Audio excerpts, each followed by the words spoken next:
মধ্য কলকাতা জেলা কংগ্রেসের ডাকে উলঙ্গ প্রশাসনের বিরুদ্ধে উলঙ্গ প্রতিবাদ করলেন রিপোর্টার সমরেশ রায়, কলকাতা। আজ 17ই আগস্ট শনিবার ঠিক দুপুর 2টোয় মধ্য কলকাতা জেলা কংগ্রেসের ডাকে এনআরএস হসপিটাল গেটের উল্টো দিকে এমবাজারের সামনে থেকে রাজ্য সরকার পরিচালিত উলঙ্গ প্রশাসনের বিরুদ্ধে এবং আরজিকর হসপিটালের জঘন্য ঘটনার প্রতিবাদে সুমল পালের নেতৃত্বে আজকের এই প্রতিবাদ ও বিক্ষোভ মিছিল করলেন প্রায় 150 থেকে 200 কর্মী।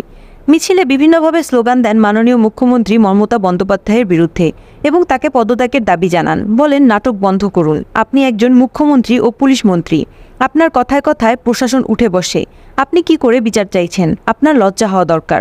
আপনার সরকারি হাসপাতালে একজন ডিউটিরত নিরীহ ডাক্তার বোনকে ধর্ষণ করে খুন করা হলো, আজও কোনো কিছু সঠিক বিচার হলো না। আবার দোষীদের ফাঁসি চাইছেন, বিচার চাইছেন, এবং এটা বাংলার কাছে লজ্জা। আপনার এক্ষুনি পদত্যাগ করা উচিত। লক্ষ লক্ষ মানুষ পথে নেমেছে, ছোট ছোট পড়ুয়া ছেলেমেয়ে থেকে শুরু করে তার বাবা মা, এমনকি ডাক্তার, নার্স, আইনজীবী, কেউ বাদ নেই। তাও আপনার লজ্জা হয় না? আপনি নিজেই প্রশাসনের মুখ্য হয়ে বিচার চাইছেন। কার কাছে বিচার চাইছেন? জনগণ জেগে উঠেছে সঠিক বিচার ছিনিয়ে নিতে। তাই এই সকলের দাবিতে এবং মুখ্যমন্ত্রী পদত্যাগের দাবিতে আজকে কংগ্রেসের কর্মীরা জামা খুলে অভিনব বিক্ষোভ দেখালেন।